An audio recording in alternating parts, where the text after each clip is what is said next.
Mkilamweni umeuliza kuhusu meli iliyokamatwa kule El Salvador. Ni kweli tumepokea hii taarifa,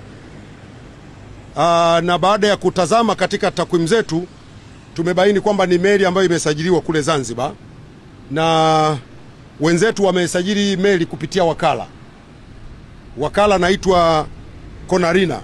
Ni utaratibu ambao sisi kama nchi kupitia kwenye shirika lile la meli duniani sisi ni wanachama. Kwa wenzetu Zanzibar walisajili hii meli kupitia kwa wakala, kwa sababu kiutaratibu ni kwamba ukiwa kwenye lile shirika ile International Maritime Organization una uwezo wa kuwa na mawakala mbalimbali ambao watakusaidia kusajili meli katika maeneo mbalimbali. Kwa baada ya kutazama tumekuta kweli ni meli ambayo ilisajiliwa kupitia kule Zanzibar, na wenzetu Serikali ya Mapinduzi Zanzibar imechukua hatua kadhaa, lakini niwaombe ndugu zangu waandishi wa habari, Serikali ya Mapinduzi Zanzibar watakuja kutoa taarifa kuhusiana na meli hii.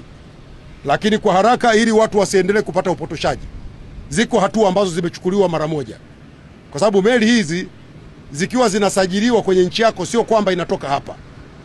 Inaweza ikasajiliwa ikiwa kwenye nchi nyingine na inafanya kazi huko, na ndio maana hata kwenye meli hii kwenye taarifa ambayo imetoka mmesikia kwamba hakuna Mtanzania aliyekamatwa huko. Ni meli ambayo imesajiliwa huko na wakala na imefanya kazi huko na imekamatwa huko kwa makosa yaliyoko huko. Lakini kwa sababu sisi kupitia Serikali ya Mapinduzi Zanzibar ilisajiliwa huku kwetu, Serikali ya Mapinduzi Zanzibar imechukua hatua zifuatazo. Kwanza, ilipopata taarifa tarehe 17 ya mwezi uliopita, mwezi wa pili, mwezi huu, tarehe 18 ya mwezi wa pili, Serikali ya Mapinduzi Zanzibar imefuta usajili wa ile meli. Ile meli inaitwa nadhani FMS Eagles. Ile meli imefutiwa usajili na hivi ninavyozungumza haina usajili tena wa Zanzibar. Lakini jambo la pili, Serikali ya Mapinduzi Zanzibar imewatafuta wamiliki wa hii meli kujua kulikoni. Sasa kama unavyojua watu yamewakuta mambo, ushirikiano haujawa mzuri sana, nafikiri mnanielewa, na ndio maana imetoa hiyo hatua ya kwanza ya kufuta usajili wake. Lakini pili, imeipiga fine ile kampuni kwa mujibu wa taratibu za IMO, imeipiga fine ya dola 20,000.